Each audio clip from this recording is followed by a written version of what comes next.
En République du Congo, 23 812 cas de coronavirus Covid-19 ont été confirmés, dont 8 333 femmes entre le 14 mars 2020 et février 2022. Dans ce laps de temps, 375 décès, dont 108 femmes avec un taux de létalité de 1,3% ont été déplorés. Parmi ces décès de femmes, 7 femmes en grossesse. Lors de l'enquête de la surveillance des décès maternels du Congo en 2021, on a noté que 7 femmes en 2021 ont perdu la vie. Et le diagnostic, après analyse, c'était détresse respiratoire du fait de la Covid-19. Dans ce contexte, il s'est tenu du 14 au 15 février 2022 dans la salle de l'hôpital de base de Bakongo, dans le 2e arrondissement de Brazzaville, un atelier pour former des enquêteurs sur la Covid-19 et grossesse au Congo.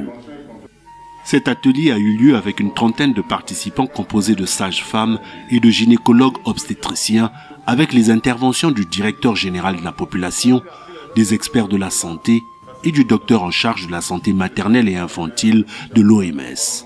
Je suis convaincu que l'enquête sur la Covid-19 et grossesse au Congo nous apportera des informations pertinentes dans un désert d'études sur la question. Il s'agit ici d'une opportunité combien importante qui nous permettra d'avoir des données factuelles qui aboutiront à la formulation des interventions conséquentes. La sage-femme a changé de paradigme.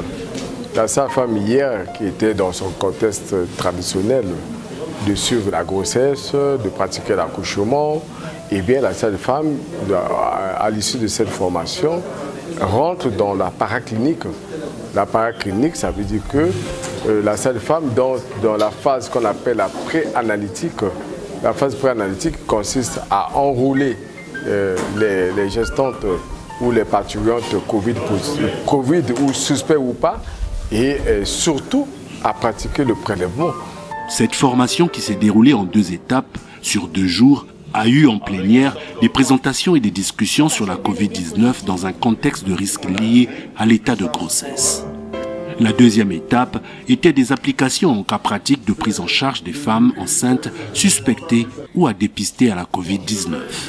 On dirait que la formation telle qu'on a reçue aujourd'hui, ça a commencé depuis hier, le 14, et aujourd'hui nous avons appris théoriquement et pratiquement. Aujourd'hui ça a été l'atelier pratique, comment il faut prélever une gestante ou une patiente quand vous la recevez. Cette formation est venue pour renforcer nos capacités dans le dépistage des cas Covid de malades qui viennent soit suspects ou un dépistage de masse dans le but d'une enquête qui sera d'abord, on va dire, sectorielle en fonction des différents hôpitaux que la formation a ciblé.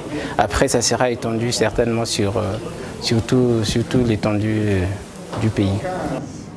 Déjà satisfait de l'apport de l'Organisation mondiale de la santé, la Direction générale de la santé au Congo espère l'accompagnement d'autres partenaires au développement pour l'atteinte des résultats escomptés. Mais les aspects épidémiologiques